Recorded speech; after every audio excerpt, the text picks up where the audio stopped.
White supremacists target San Diego colleges. A leak finds an extremist group is attempting to recruit students. The schools it's targeting. San Diego is ordered to compensate thousands of city workers who didn't receive pension plans because of a measure placed illegally on the 2012 ballot. When they can expect to be paid. Southern California utility companies are turning wastewater into natural gas. Why they believe it's a greener option. And the Padres kick off the 2019 baseball season with a win against the San Francisco Giants. A look at the season, the team, and the addition of Manny Machado. And I'm Mark Sauer. The KPBS Roundtable starts now.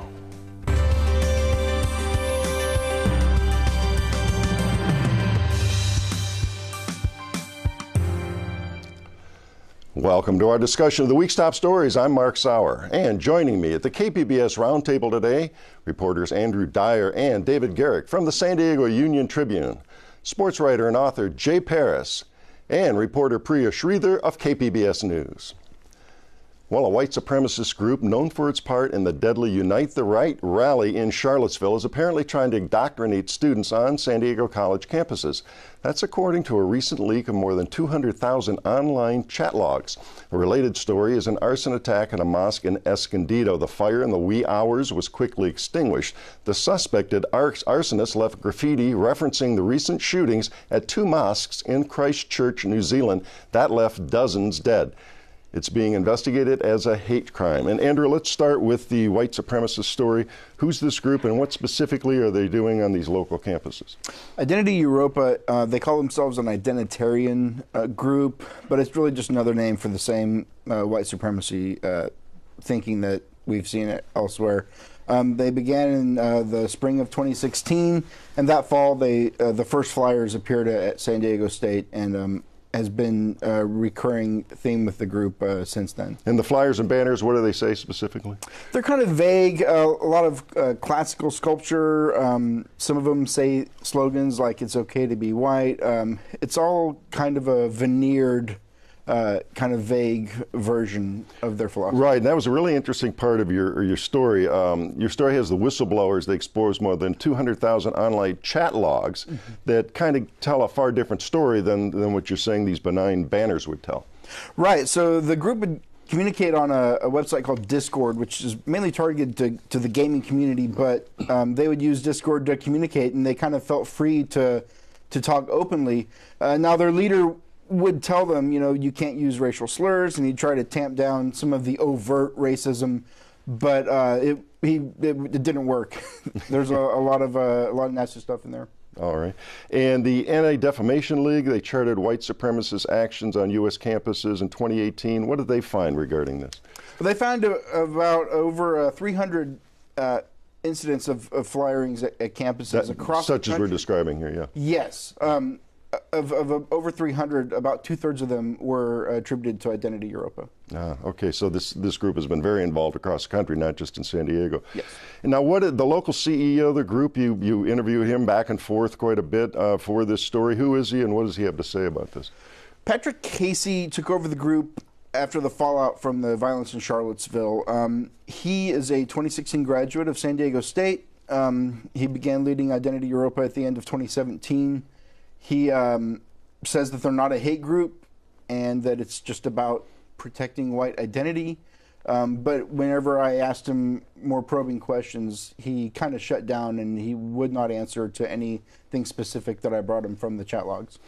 Now, is there any sense of how effective this has been here? In other words, how many attendees at events? What sort of things they like to follow up on regarding these banners? Well, in early 2018, he said that he had 50 to 60 members at San Diego State. But in the Discord logs, I searched really thoroughly for mentions of San Diego and the universities here. And I could only find about a dozen people even claiming to live in the San Diego area, and none claiming to be students at San Diego State. Okay, so it's not nearly as widespread as they would like you to believe. Yeah. Jay? What's the rise attributed to, and is it significant from years past? Or I think that it used to be white supremacists had to publish pamphlets and meet in different places, but with they were really taboo, right? Right, but with the internet, there's so many insular cultures online that it's much easier for them to gather and for their ideas to spread. Okay. Did they plan Dave? any local events? Or, I mean, were there any evidence that they were discussing local events, protests, something like Charlottesville? Nothing on the scale of Charlottesville, but there was they did share a photo on their Twitter account, which has since been removed by the company, but they got access to a lecture hall at San Diego State. They had a speaking event with about 30 to 40 people you can kind of see in the photo. But that was kind of a guerrilla maneuver of theirs. The university had no records of anybody accessing that lecture hall. Did you get much response to your story in the Union Tribune? You know, I did hear from somebody who claimed to be a high school friend of Mr. Casey's, who said that he, was not racist in high school, and that he was always into conspiracy theories, and just really kind of shocked at what they're seeing from him now. I think the conspiracy theories is important. That's kind of a gateway for a lot of extremist thinking. All right. And, of course, relatedly, we've seen some news stories recently about military folks engaging in white nationalism and white supremacist communication, and it's kind of related to this campus story. Right. So there's been a couple military guys identified participating at Charlottesville, very well publicized. Out of this particular batch of leaks, the Huffington Post found 7 military members. A couple of them were ROTC students at different colleges, but they found like a Army doctor involved in these chat logs that were leaked. Yeah. Yes, the military is investigating these folks. Okay. A short time left on this topic. I did want to ask about the response from the universities here. I know you talked about UCSD had a specific response to it. Right. So universities toe the line. They want to be places where people can exercise free speech. But things like putting up posters or flyers, you have to have approval from the university to use their bulletin boards and those things. So when unauthorized materials are found there, they're removed by staff. A lot of times students who are aware of these groups and what they do will recognize them and just take them down, and it never gets reported. Kind of self-policing there. Right. Before we leave this topic, any update on the mosque I mentioned at the opening? That was the arson attack in Escondido at that mosque. It's being investigated, but there's been no more news coming out of that. Okay, well, I'm sure UT will be following that as we move along. Okay, we're going to move on now. Many years in the making, San Diego's pension mess continues to fester. This week, a state appeals court ordered the city to compensate about 4,000 employees hired after Proposition B eliminated pensions in favor of 401k-style retirement plans. And Dave, start there with Prop B. Give us the when, the what, the why, the plan. What's the nuts and bolts there? After the Great Recession of 2007 and 2008, cities were frustrated. They were cutting firefighters, they were closing parks, and there was frustration about how workers had pensions, and it became sort of a big target. Throughout California, even throughout the nation, pensions became a big target. In San Diego, Mayor Jerry Sanders, Carl DeMaio, councilman, and Kevin Faulkner, also, who's now the mayor, decided that the city should cut pensions. All new employees wouldn't get a pension. They get a 401k plan instead. The problem was that they wanted to do a citizens initiative, but the mayor, Sanders, got behind it and really championed it. And so it turns out they put a citizens initiative on the ballot, but because Sanders was involved, he was required to meet with the labor unions for the city before he could put it on the ballot. And that's why we've had this mess is an understatement. 7 years of court cases, rulings at several different levels, back and forth. 2 Supreme Courts have gotten involved. But the end result is the city was wrong, the city did it illegally, and now all those people, about 4,000 people who were hired since 2012, and don't have pensions, the city has to now retroactively create pensions for them or come up with some other way that they settle with the unions. Okay, and we should note this excludes police officers. Correct. Right? Police officers were excluded. The thought was if a police officer didn't have a pension, the city wouldn't be able to hire any police officers. Right. Okay, and the state appeals court this week, what specifically did they do? They didn't actually invalidate Prop B, right? They didn't, but this was a big week. This was the final decision, and even though everyone sort of expected it, it was still a big deal. They said the city has to give these 4,000 workers the equivalent of what would be a pension plus 7% annual interest. And you know, with 7% interest, things double in 10 years. So it could be quite a bit of money the city could be on the hook for. But you're right, they didn't invalidate it, which the unions that filed the suit, they wanted it invalidated because then it would be like time for the city and the unions to talk and come up with a settlement. Because Prop B is still on the books, that means that anybody who's hired still has to not get a pension because it's part of the city charter. So until a court invalidates it, or until another citizens measure gets approved by the voters, it's going to stay on the books. And the reason that matters is because when the union and the city are in the settlement talks, they can't come up with a scenario where new employees get pensions again until Prop B is eliminated from the city charter. So it eliminates one sort of tool in their tool chest to try to solve this problem. I see. Now, both sides, what are each side saying? You mentioned the unions wish they'd invalidated it this week, but they didn't. Right, yeah, so the unions the unions have basically won this, but one small negative is that now they have to go through the process of getting a court to invalidate this, or to do another citizens initiative potentially to find a way to amend Prop B or remove it. So the unions didn't get everything they wanted, and the city, while the city has lost, the city got a little bit of what it wanted because the city didn't want it to be invalidated. And it's unclear what the city's motivation in that regard is. The conventional wisdom is the sooner it gets invalidated, the sooner this can get resolved, and the clock is running on how much the city owes, right? So some have speculated that the mayor doesn't want to have the thing invalidated on his watch. Mayor Faulkner leaves office in December 2020, and he'd like to leave office saying pension reform was in place when I left. I'm not saying that's true. It's unclear why the city's doing what it's doing. A lot of head scratching here, and one of it's about costs. How much is all this going to cost? No one really knows. An actuary did a study about 3 years ago, so that was 2012. That was halfway through it. They estimated the city's liability was $20 million. But without a comprehensive actuarial study, it's really hard to know. Some have said it could be as high as $100 million, but the unions have said that they actually believe it's going to be much lower through a fluke. But the stock market has been so strong since 2012 that 401ks that the workers got instead of a pension is actually much more valuable than anyone could have guessed back in 2012, and arguably might be as valuable or more valuable than a pension, which would mean the city's cost could actually be minimal.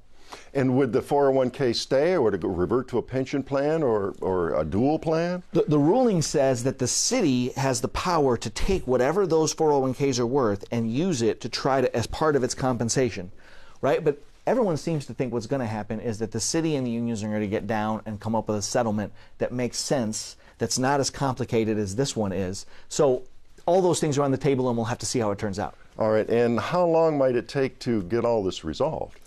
Well, the city or the unions have to go back to a court and get a court to invalidate it. Now, they could do that sort of quickly if a superior court does it swiftly, and hopefully the other side wouldn't appeal, and it would go all the way back up. Because they'd have a deal. Right, yeah. But in a worst-case scenario, it could take another 4 or 5 years.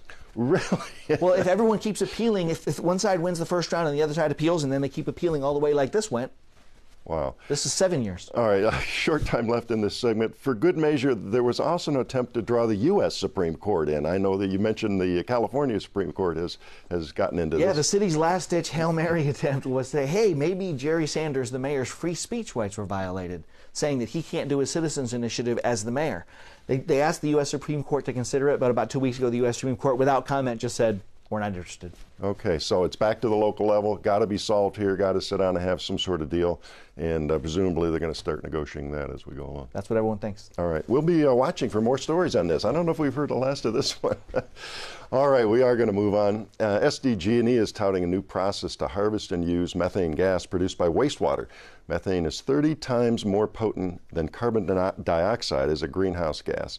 Utility claims it's beneficial to burn methane gas rather than simply let it escape into the atmosphere. And environmentalists tend to disagree.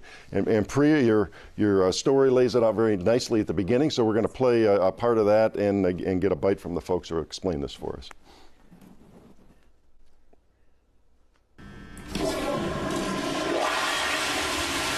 Have you ever wondered where all the wastewater in San Diego Most of it comes to the Point Loma wastewater treatment facility. Some of it is being turned into natural gas.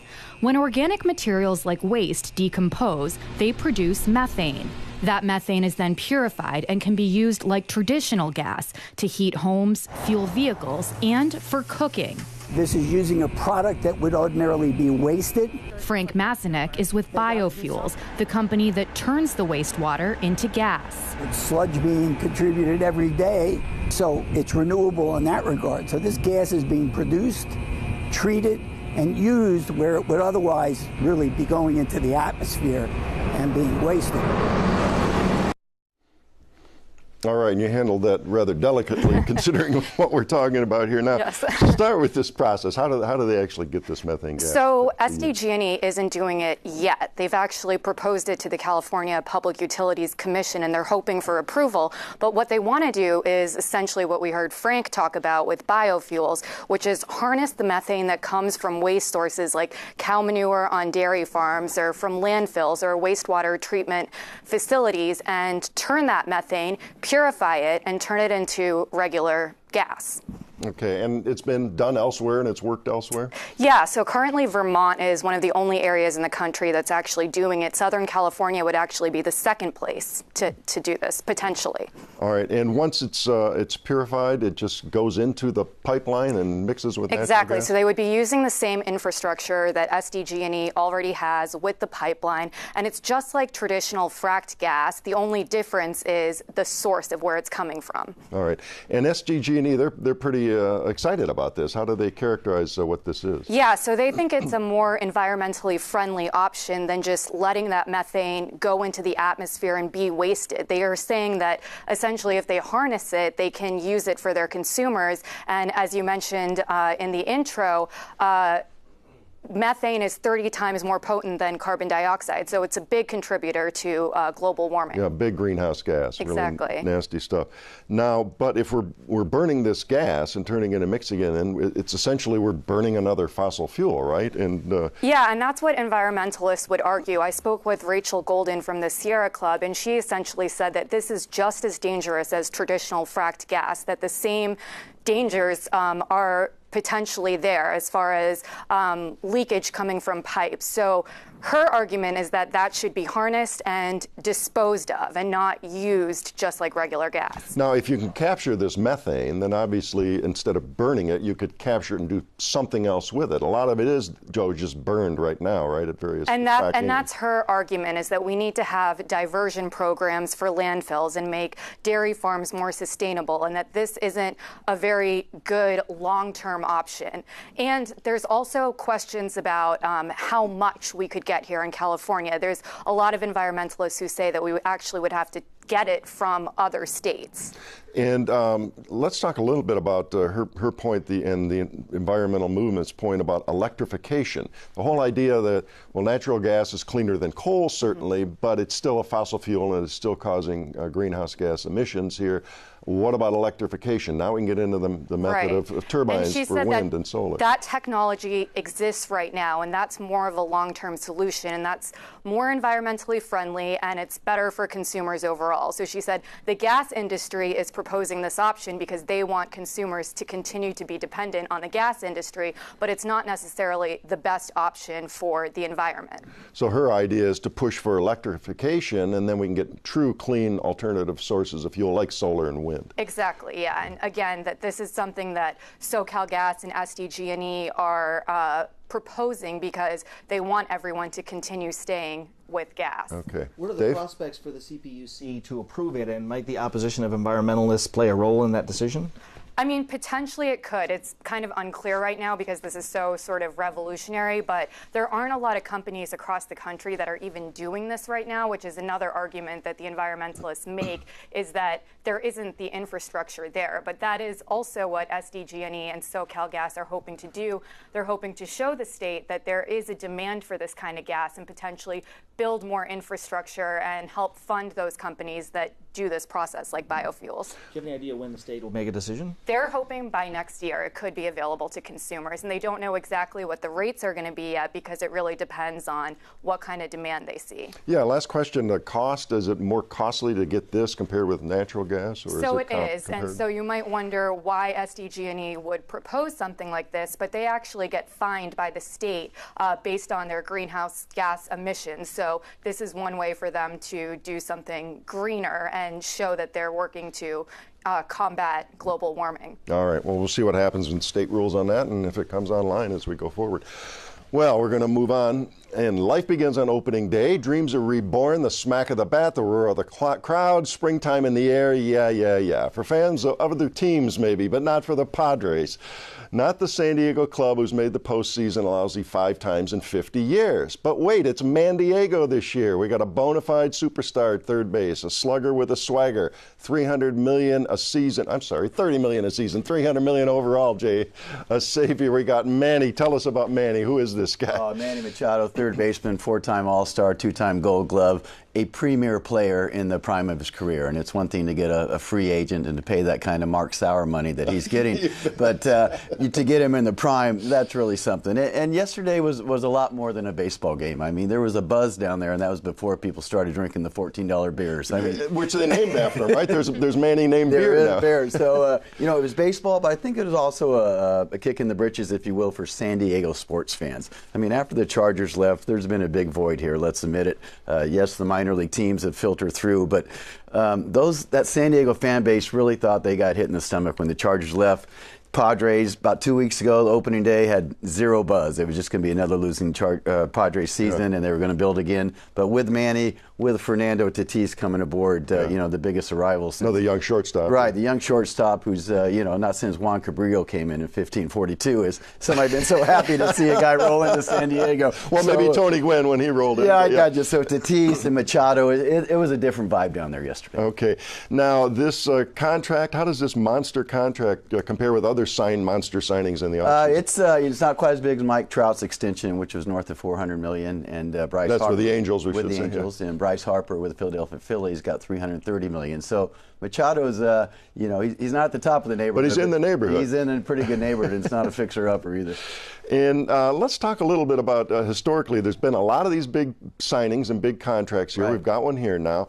How do these players typically perform in that first year? Sometimes it's hit and miss, right? Yeah, it's hit and miss. You try to press, you try to do too much. You carry the whole team. Try to prove that you're worth that kind of money. Right. So I think maybe the difference is a lot of those big contracts in the old days, if you were players you were paying for past performance rather than future performance. All the baseball analytics have changed. They got smart guys up there running those books now, not just a bunch of old baseball guys chewing tobacco. So what they're saying is, let's give the money to the young guys. Let's pay for that production going forward.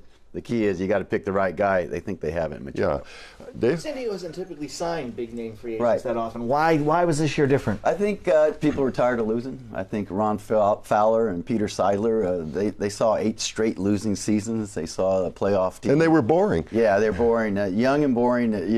This is the entertainment business, and they figure they can get that money back. But it was a bit of a surprise. It was a bit of a veering off the blueprint of going with youngsters and developing them. So they're hoping for that mix you're always looking for, a couple veterans, the young guys, have them work it out and sell more tickets and get the money back. All right, Andrew? How high should our expectations really be this season? I wouldn't go, mapping the parade down Market or Broadway or anything. Those are parallel. But, 500. There's still huge question marks about the pitching. If you don't have starting pitching, sometimes you don't have a lot. They're still really, really young there. They're paying one pitcher, Garrett Richards, $6 million not to pitch this year. He's coming back from surgery. So, the pitching is still going to be the key. You still got to fight with the Dodgers. You still got to fight with the Colorado Rockies with our old buddy Bud Black. So, get to 500 first, and then we'll start playing in the playoff rotation. Yeah, the Rockies are a really good team. The Dodgers are coming off 2 back-to-back World Series appearances. What about the rest of that Padres lineup? How strong are they? Can they pitch around, Manny? It's fun and deep. Not as well. Will Myers hit a home run yesterday. I mean, he was the face of the franchise, if you will, a couple years ago. That didn't quite work out. He's more of a background guy. They got Machado, Eric Hosmer, their big free agent signing last year at first base. Franmil Reyes, Hunter Renfroe. There's some names there. There's some people that'll make you stay in your seat and watch the Padres hit. Now, the big key, of course, to paying $30 million a year, $300 million over 10 years, is you got to put fannies in the seats. You got to have the turnstiles turning, the concessions. Are they going to generate enough revenue to make this pencil out? I think so, but these guys weren't going broke over there. I mean, Forbes said their net profit was, $100 million plus. That's a $1.8 billion asset.